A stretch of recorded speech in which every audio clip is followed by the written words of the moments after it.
नमस्कार, मैं प्रभात प्रियदर्शी, आप सभी का प्रियदर्शी आईएएस पी से स्वागत है। तो आज मैं आप सभी के लिए फिर से न्यूज़पेपर एनालिसिस लेकर के आया हूँ। ये 26 फरवरी 2023 का न्यूज़पेपर है। आज इसमें दो न्यूज़पेपर का एनालिसिस होगा। एक है दैनिक जागरण का राष्ट्रीय संस्करण और दूसरा है जनसत्ता। आज मैं बिजनेस स्टैंडर्ड नहीं लाया हूँ क्योंकि बिजनेस स्टैंडर्ड संडे को पब्लिश नहीं होता है। तो आज दो ही न्यूज़पेपर का एनालिसिस होगा, एक जनसत्ता का और दूसरा राष्ट्रीय संस्करण दैनिक जागरण का राष्ट्रीय संस्करण, इसके आर्टिकल और एडिटोरियल का। चलिए अंत तक बने रहें और चैनल पर आप नए हैं तो पहले सब्सक्राइब करें, बेल आइकन प्रेस करें, जिससे कि आपको अच्छे अच्छे क्लास का आपको वीडियो मिलता रहे, आप उसे लाभ उठाते रहें। चलिए ये क्या है, पहला है ये है आपको दैनिक जागरण का राष्ट्रीय संस्करण है, DGRS पेज नंबर 1 का है। क्या है, कर्ज में फंसे देशों को मिलेगी राहत, G20 समूहों में सहमति बनी है। चलिए तो आपको इससे क्या होगा, आपको मेंस राइटिंग इंटरव्यू सब में आपको हेल्प मिलेगा। और G20 पे मैंने पहले ही बहुत कुछ बता चुका हूँ, आप पीछे वाला वीडियो भी देखेंगे, प्ले लिस्ट में डाला गया है कि G20 से आपको कई तरह के क्वेश्चन बनेंगे। कैमा G20 का शिखर सम्मेलन हो रहा है भारत में, इसकी अध्यक्षता कब मिला है, इससे पहले कौन अध्यक्ष था, कहाँ इसका सम्मेलन हुआ, इसका लोगो क्या है, इसका थीम क्या है, तो सारा कुछ मैं बतला चुका हूँ। आप देखेंगे आप पीछे वाला वीडियो में। चलिए तो एक बैठक हुई है बेंगलुरु में, ठीक है, बेंगलुरु में एक बैठक हुई है। इसमें जलवायु परिवर्तन पर बात की गई है, वित्तीय व्यवस्था पर बात की गई है और क्रिप्टो, सबसे बड़ी बात कि क्रिप्टो करेंसी जो है, क्रिप्टो करेंसी वर्चुअल करेंसी से कहा जाता है, उसको रेगुलेट करने की बात हुई है। उसे विनियमित, हिंदी में इसको विनियमित कहते हैं, रेगुलेट को। तो उसको रेगुलेट करने की बात हुई, मतलब उसका एक ऑथराइज्ड बॉडी होगा उस पर रेगुलेट करने के लिए, उस पर नज़र रखने के लिए, उसे विनियमित करने के लिए, ठीक है। जैसे भारत में करेंसी है तो उसको रेगुलेट कौन करता है, RBI, ठीक है। जैसे आपको ये कंपनी है, जितनी भी कंपनी है जो आप सेबी में लिस्टेड है, उसको क्या करता है, सेबी उसको रेगुलेट करता है, ठीक है। बहुत सारा शर्त होता है कि सेबी में लिस्टेड होना, मतलब उसमें सूचीबद्ध होना चाहिए, लिस्टेड होना चाहिए। तो क्रिप्टो करेंसी पे बात हुई है। चलिए जब क्रिप्टो करेंसी की बात हो रही है, इस पर अभी कई वर्षों तक कई तरह के क्वेश्चन बनेंगे। तो इसको क्या हुआ, सभी देशों के बीच सहमति बनी है कि इसको एक रेगुलेट करने की एक रेगुलेटरी बॉडी होनी चाहिए, ठीक है। ये डिजिटल इंफ्रास्ट्रक्चर पर भी बात हुई। अब भारत की जो भुगतान प्रणाली है UPI, कल भी मैंने बताया था, उसको G20 देशों के बीच में भी, G20 देशों के जो सदस्य है उसे वो भी इसे अपनाने की बात हुई है, उसके बीच में सहमति बनी है। कुछ दिन पहले सिंगापुर ने इसे अपनाया है, उससे पहले भूटान और नेपाल ने अपनाया है, ठीक है। और पहला क्रिप्टो करेंसी को मान्यता देने वाला विश्व में पहला देश जो है उसका नाम है अल सल्वाडोर, देखिए अल सल्वाडोर, ठीक है। भारत में इसे मान्यता नहीं मिला है, कई देशों ने मान्यता नहीं दिया है, इसलिए कि इससे क्या होगा, मनी लॉन्ड्रिंग बढ़ेगा और टेरर फंडिंग बढ़ेगा। और भारत के लिए दोनों बहुत बड़ी समस्या है, मनी लॉन्ड्रिंग और टेरर फंडिंग, ठीक है। जितना मैं बोल रहा हूँ आपको लगेगा इससे अधिक क्यों बोल रहे हैं, समय ज़्यादा लग रहा है। तो आपको इंटरव्यू में, मेंस राइटिंग में आपको इससे राइटिंग में काम आएगा, आपको निबंध लिखेंगे वहाँ भी काम आएगा, ठीक है। ये सारी बात, ठीक है। जैसे भारत ने डिजिटल मुद्रा स्टार्ट किया है 1 नवंबर को, ठीक है। तो उस पर भी पूछा जा सकता है कि क्रिप्टो करेंसी और वर्चुअल करेंसी और भारत जो स्टार्ट किया डिजिटल मुद्रा, इसमें अंतर क्या है। तो इस पर मैं बहुत ज़्यादा अंतर बता चुका हूँ, ठीक है ना। वो देखेंगे, पीछे वाला वीडियो देखेंगे आप, ये दोनों में अंतर है। चलिए आगे मैं बढ़ रहा हूँ, चलिए आगे है, चलिए यहाँ देखिए आप। हाँ, इस पर खाद्य पर भी, मतलब कि खाद्य समस्या जो हो रही है, वैश्विक खाद्य समस्या, ऊर्जा समस्या, उस पर भी इस पर चर्चा हुई बेंगलुरु में। देखिए अब दूसरा क्या है, आप देखिए आप, ये बहुत चर्चा में रहा है और अभी विवाद चल रहा है सरकार और सुप्रीम कोर्ट के बीच में इस पर, ठीक है। क्या है ये भी है दैनिक जागरण राष्ट्रीय संस्करण का पेज नंबर 1 का है। अब पारदर्शिता की ओर बढ़ी है कोलेजियम, ठीक है। तो कोलेजियम बहुत चर्चा में, खास करके सरकार और जुडिशियरी के बीच, न्यायपालिका के बीच विवाद बढ़ता जा रहा है। कानून मंत्रालय मंत्री जो है किरेन रिजिजू हमेशा इसके बारे में कुछ न कुछ बोलते रहते हैं और कई, मतलब न्यूज़पेपर में छप रहा, प्रिंट मीडिया और इलेक्ट्रॉनिक्स मीडिया में चर्चा का विषय बना है कोलेजियम। तो कोलेजियम आखिर क्या है, ये आखिर क्या है। इससे संबंधित क्वेश्चन आपको पीटी मेंस इंटरव्यूज कहीं भी आपसे पूछे जा सकते हैं। जब इतना चर्चा में है, कहा तो जो चर्चा में वो पर्चा में आने की संभावना उससे ज़्यादा होती है। कोलिजियम क्या है तो पहले ये जाने।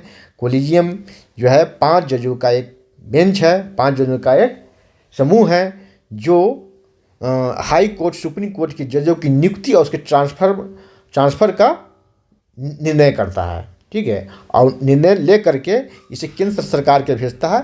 फिर केंद्र सरकार के मंजूरी के बाद, अप्रूवल के बाद, अनुमति के बाद फिर उसे लागू किया जाता है। तो 1+5, 1+4 ये हो गया 5। ये क्या है 1+4? एक जो है CJI है, chief justice of India, Bharat का मुख्य न्यायाधीश, और 4 जो है ये वरिष्ठतम न्यायाधीश, सीनियर मोस्ट जजेज इंडिया के, सुप्रीम कोर्ट के।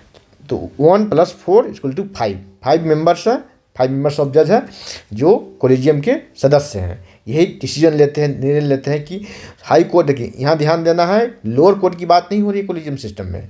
हाई कोर्ट और सुप्रीम कोर्ट जज का नियुक्ति भी और उसका ट्रांसफ़र भी, उसकी बदली भी, दोनों के लिए ये डिसीजन देता है और इसकी सिफारिश भेजता है कहाँ? केंद्र सरकार के पास, कानून मंत्रालय के पास, और उसे फिर से लागू किया जाता है। तो ये तो फिर इसे लागू कब किया गया? इसे लागू किया गया 1993 में। तो कहेंगे जब 1993 में लागू किया गया तब फिर क्या इससे पहले जजों की नियुक्ति नहीं होती थी? होती थी।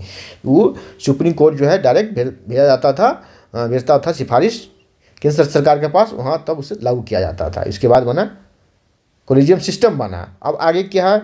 अब इस पर पारदर्शिता लाने के लिए मोदी सरकार ने अगस्त 2014 में क्या लाया? NGSC लाया। NGSC national judiciary appointment committee लाया। इसके द्वारा संविधान एक संशोधन भी किया गया, संविधान का संशोधन भी किया गया। कौन सा? इसका नंबर है 99वां संविधान संशोधन किया गया इसके लिए। लेकिन क्या हुआ? सुप्रीम कोर्ट ने इसे अवैध घोषित कर दिया। सुप्रीम कोर्ट ने इसे अवैध घोषित कर दिया, बोला कि कोलिजियम सिस्टम ही सही है।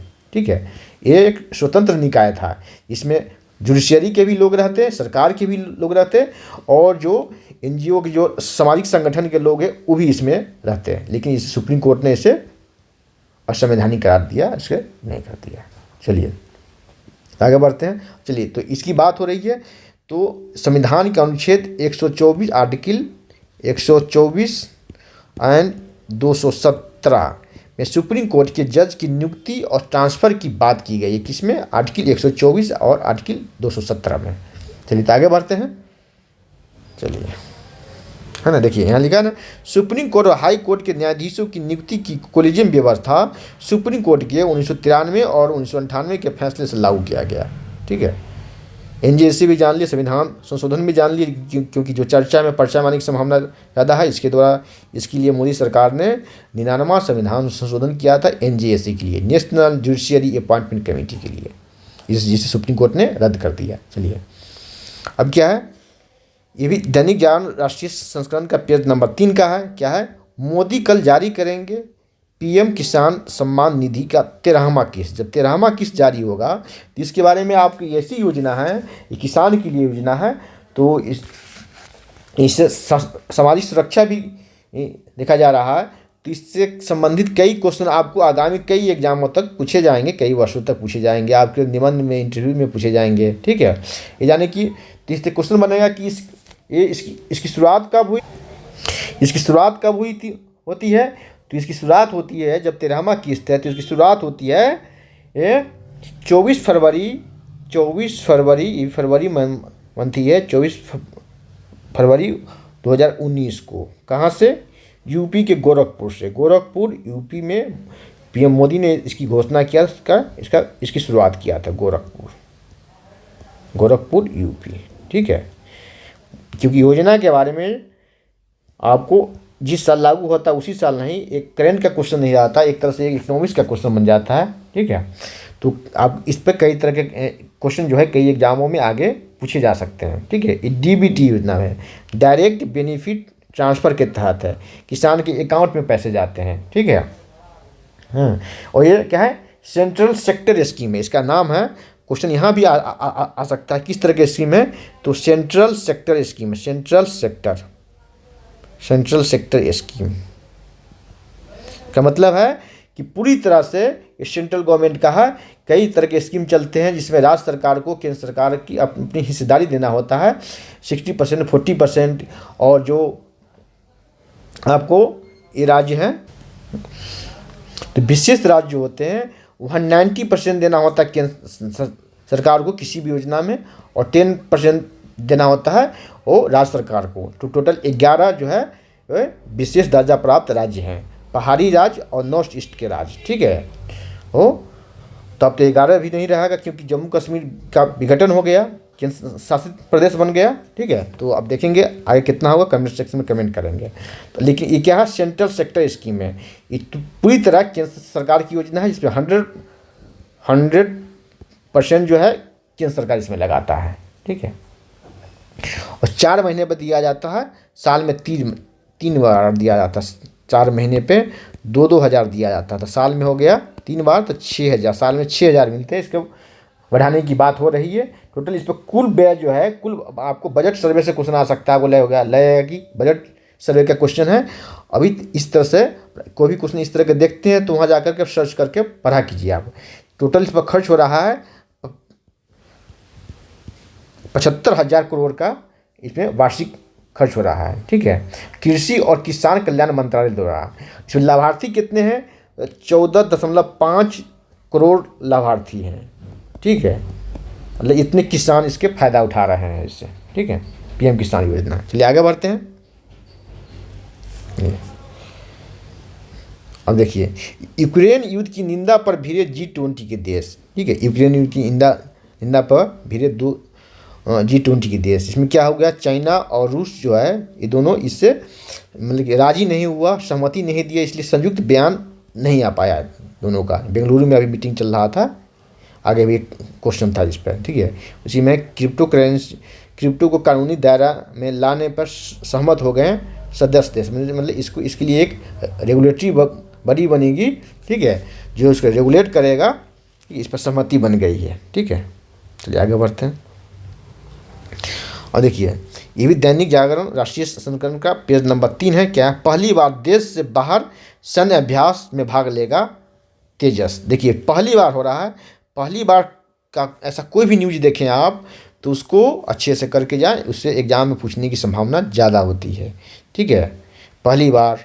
ठीक है, क्या है, पहली बार देश से बाहर सैन्य अभ्यास में भाग लेगा कौन, तेजस। और तेजस क्या है, लड़ाकू विमान है, और ये क्या है, स्वदेश निर्मित है। चलिए आगे देखें क्या है इस पर।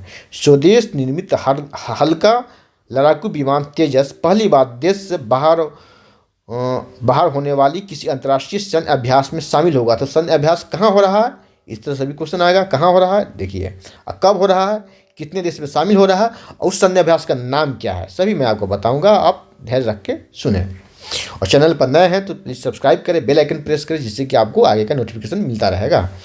और इस चैनल पर बहुत सारे वीडियो आपको प्लेलिस्ट में रखा गया है। करेंट अफेयर्स का, साइंस का, बिहार स्पेशल का, हिस्ट्री का, ज्योग्राफी का, वहाँ भी आप देख सकते हैं। और इस पर बहुत जल्द मैं NCERT की क्लास लेने वाला हूँ। आपको NCERT आपको 6ठी से 12वीं तक का जितना भी सब्जेक्ट है, पॉलिटी, आप ज्योग्राफी, हिस्ट्री, सभी का क्लास में, साइंस का क्लास, सभी क्लास में इस पर मैं लूँगा। चलिए आगे देखिए, क्या 27 फरवरी से 17 मार्च के बीच होगा, कहाँ होगा, सबसे पहली बात एक क्वेश्चन आएगा कहाँ होगा, तो संयुक्त अरब अमीरात UAE में होने जा रहा है। कहाँ, UAE में होने जा रहा है। इसका नाम क्या रखा गया है, इसका नाम क्या रखा गया है, इसका नाम रखा गया है डिजर्ट फ्लैग अभ्यास। डिजर्ट मतलब क्या होता है, रेगिस्तान, है ना। तो संयुक्त अरब अमीरात शब्द क्या है, रेगिस्तानी इलाके में है। इसका नाम रखा गया डिजर्ट फ्लैग अभ्यास में भाग लेने के लिए संयुक्त अरब अमीरात के अल दहफरा हवाई ठिकाने पर। देखिए, अब BPSC में आपने क्वेश्चन देखा है इस बार, ये क्वेश्चन जाके अंदर से जाके पूछा है। जैसे कि आपको इस पर क्वेश्चन आया था फ्लोटिंग सोलर प्लांट पर जो क्वेश्चन आया था दरभंगा वाला, एक पर्टिकुलर जगह के बारे में पूछा गया था। ठीक है, तो इस तरह के क्वेश्चन आने की संभावना है। तो आपको पूछ देगा कि अल दफरा हवाई ठिकाना, हवाई अड्डा कहाँ है, तो संयुक्त अरब अमीरात में, क्योंकि यहीं पे संयुक्त सैन्य अभ्यास हो रहा है जिसका नाम है डिजर्ट फ्लैग अभ्यास, जिसमें भारत का तेजस शामिल हो रहा है। ठीक है। चलिए आगे बढ़ते। इसमें कौन कौन शामिल हो रहा है, वो पक्षीय है, मल्टीलेटरल इसमें यूएई में हो ही रहा है। France, Kuwait, Australia, Britain, Bahrain, Morocco, Spain, Korea गणराज्य और अमेरिका भी शामिल हो रहा है इसमें। चलिए, मुख्य उद्देश्य क्या है? मुख्य उद्देश्य विभिन्न लड़ाकू कार्यक्रम में भाग लेने के साथ साथ देश की सेनाओं की ओर से अपनाई जा रही बेहतर तकनीक से सीखना है। ठीक है। तेजस सिंगल इंजन है, तेजस सिंगल इंजन के साथ साथ सुपरसोनिक लड़ाकू विमान है। क्या है? सिंगल इंजन तो है ही, और सुपरसोनिक मिसाइल है, लड़ाकू विमान है। चलिए आगे बढ़ते हैं। देखिए, ये भी दैनिक जागरण राष्ट्रीय संस्करण का पेज नंबर 3 का है। गति को शक्ति देगा वंदे भारत एक्सप्रेस। ठीक है, तीसरा संस्करण। इससे आपको पूछा जाएगा कि इसकी स्पीड क्या है, तो वर्तमान में इसकी स्पीड जो है 130 किलोमीटर से 160 किलोमीटर प्रति घंटा की है, लेकिन इसे बढ़ाकर किया जाएगा 200 किलोमीटर प्रति घंटे की स्पीड इसको किया जाना है।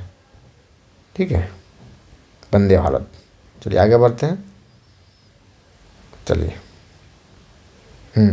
इसका जो अब निर्माण किया जाएगा तीसरे फेज में, उसमें किया जाएगा एल्युमिनियम से किया जाएगा, जिसके कारण ये हल्का होगा तो इसका आपको इसमें ऊर्जा कम खर्च होगी इसके संचालन में, और इसकी स्पीड बढ़ जाएगी, और ऊर्जा कम खपत होगी तो लागत कम खपत होगी, जिससे कि इस पर किराया घटाया जा सकता है और मुनाफा कमाया जा सकता है। चलिए आगे बढ़ते हैं। अब है, देखिए, ये बहुत ही VVI क्वेश्चन है, यहाँ पर है आपका, बहुत ही VVI है। हर जिले में 75 अमृत सरोवर तैयार करने वाला पहला प्रदेश बना जम्मू कश्मीर, हर जिले में। ठीक है, अब देखिए ये हर जिले में 75 अमृत सरोवर तैयार करने वाला पहला राज्य बन गया है जम्मू कश्मीर। ठीक है, तो इससे संबंधित क्वेश्चन आने की संभावना ज़्यादा है, क्योंकि केंद्र सरकार का ये महत्वपूर्ण योजना है, स्कीम है, मिशन है। ठीक है, और क्या है, ये पर्यावरण से भी संबंधित है, जल संरक्षण से संबंधित है, इसलिए इस तरह के क्वेश्चन आने की संभावना आपको PT में, इंटरव्यू में सभी जगह है, इसकी संभावना बन रही है। तो इसकी शुरुआत क्या क्या हुई, चलिए इस पर बताते हैं कुछ आपको। 24 अप्रैल 2022 को, ठीक है, जल संरक्षण के उद्देश्य से इसकी शुरुआत की गई। ठीक है, इस मिशन में क्या है कि देश के प्रत्येक जिले में 75 तालाब बनाना है, सरोवर बनाना है, उसका नाम रहेगा अमृत सरोवर रहेगा। ठीक है, और कम से कम 1 एकड़ या उससे अधिक में। ठीक है, और इसमें गैर सरकारी और गैर सरकारी दोनों तरह की संस्था इसमें काम करेगी। 6 मंत्रालय और विभाग है इसमें: ग्रामीण विकास विभाग, भूमि संसाधन विभाग, पेयजल एवं स्वच्छता विभाग, जल संसाधन विभाग, पंचायती राज मंत्रालय, वन पर्यावरण एवं जलवायु परिवर्तन मंत्रालय। 6 मंत्रालय और विभाग इसमें शामिल है। ठीक है, यहाँ जान लें।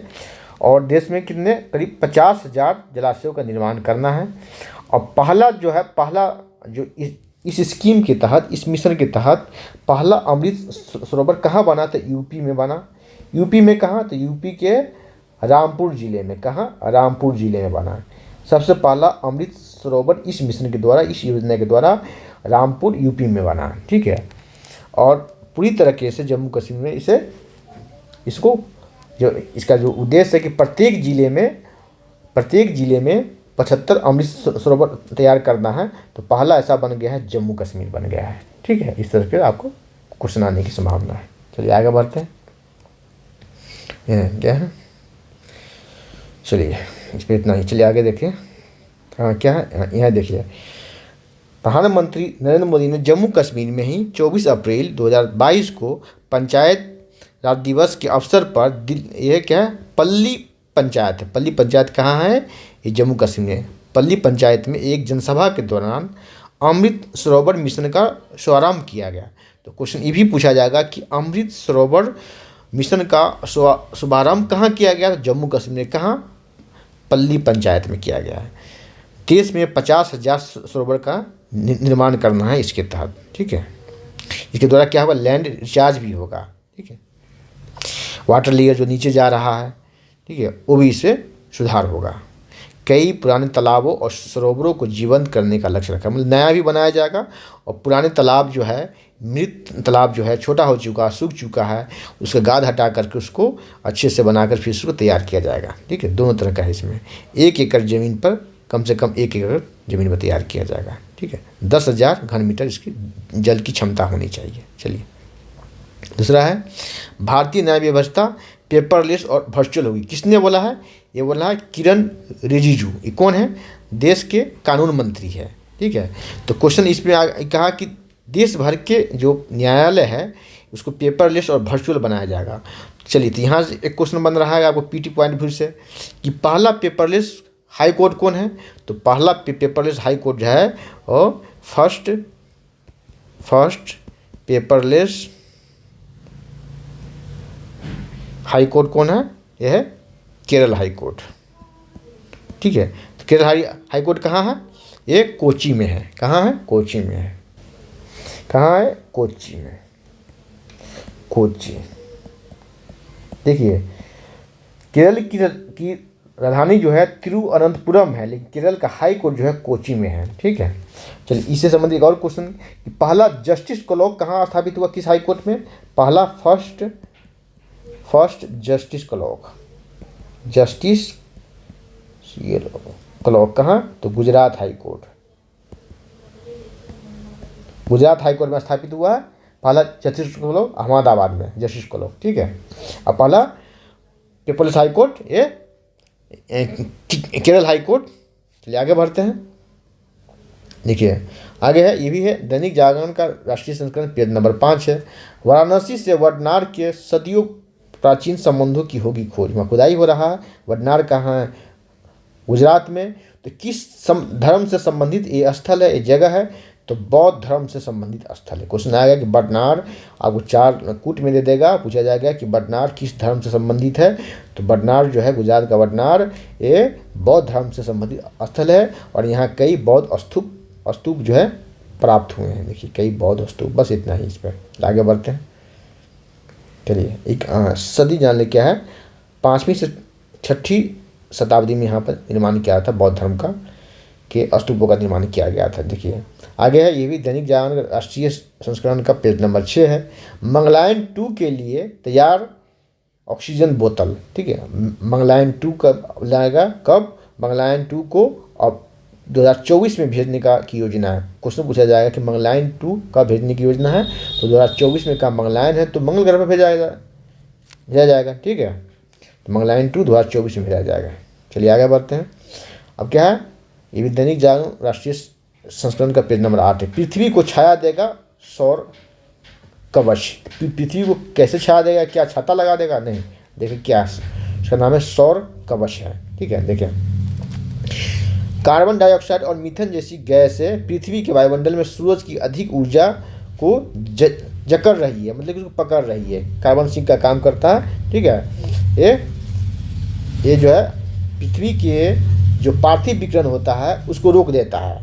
कार्बन डाइऑक्साइड, मीथेन, CFC, ठीक है, फ्लोरोकार्बन कहा जाता है।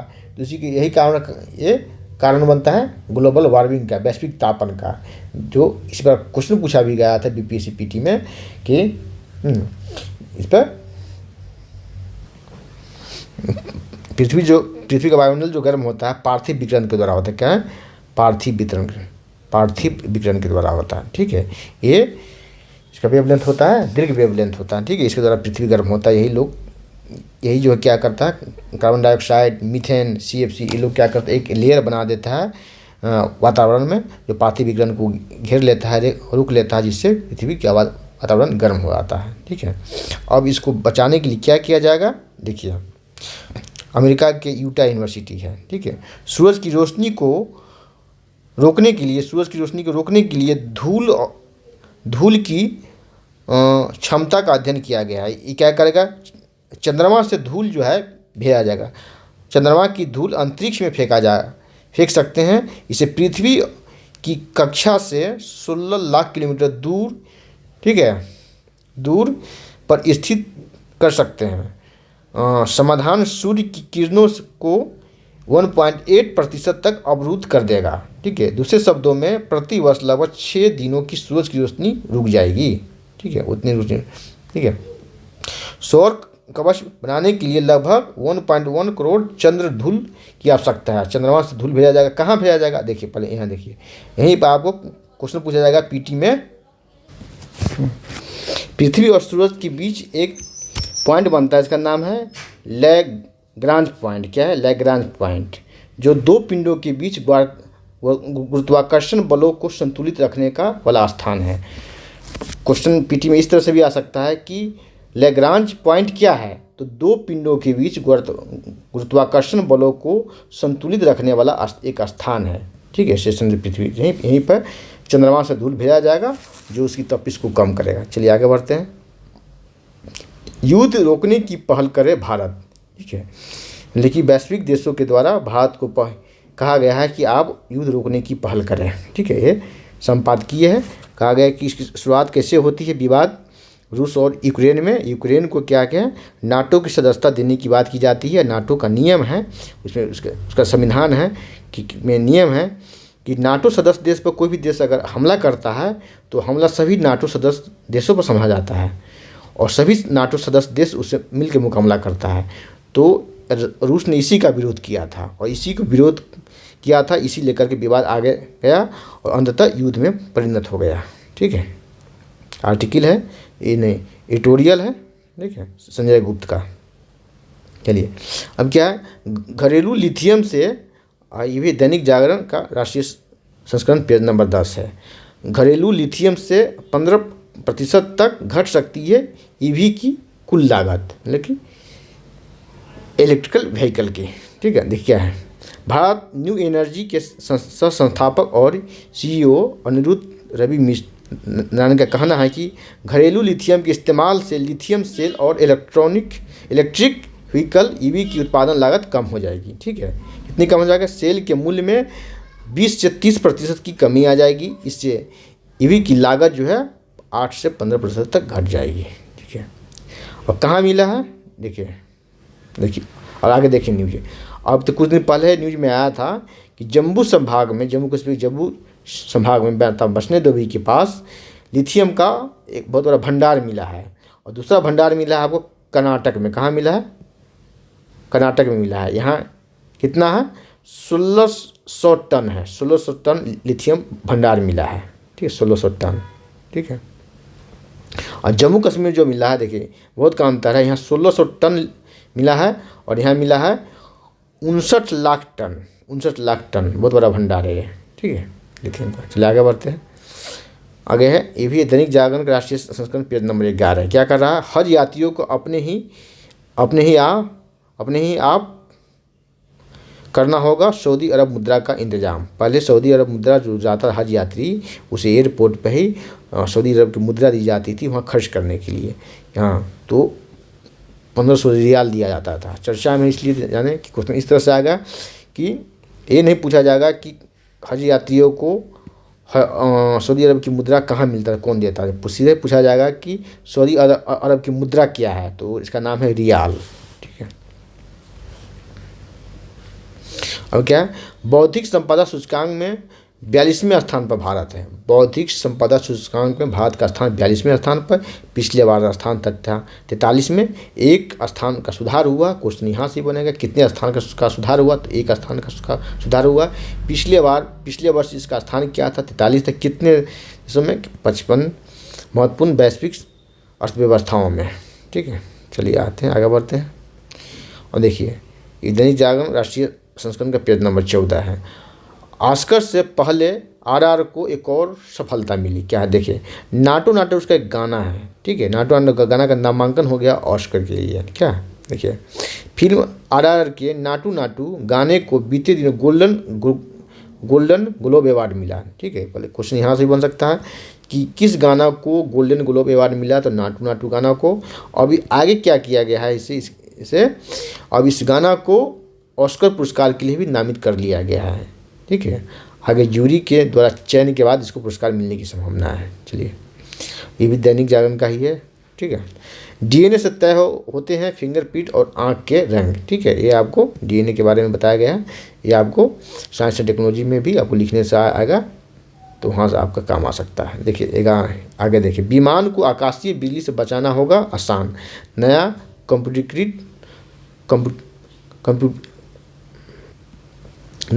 कंप्यूटरीकृत मॉडल तैयार। चलिए आगे बढ़ते हैं। आगे है, यह जनसत्ता का है, जनसत्ता का है। दुर्लभ बीमारियों से ग्रस्त मरीजों को मिलेगा इलाज, ठीक है। केंद्र सरकार के द्वारा इसे फ्री इलाज दिया जाएगा दुर्लभ बीमारियों से लड़ने वाले मरीजों को। तो आज इतना ही। सेशन कैसा लगा कमेंट करें, और चैनल पर नए हैं तो पहले सब्सक्राइब करें, बेल आइकन प्रेस करें, जिससे कि आपको आगे का नोटिफिकेशन मिलता रहेगा। धन्यवाद, जय हिंद।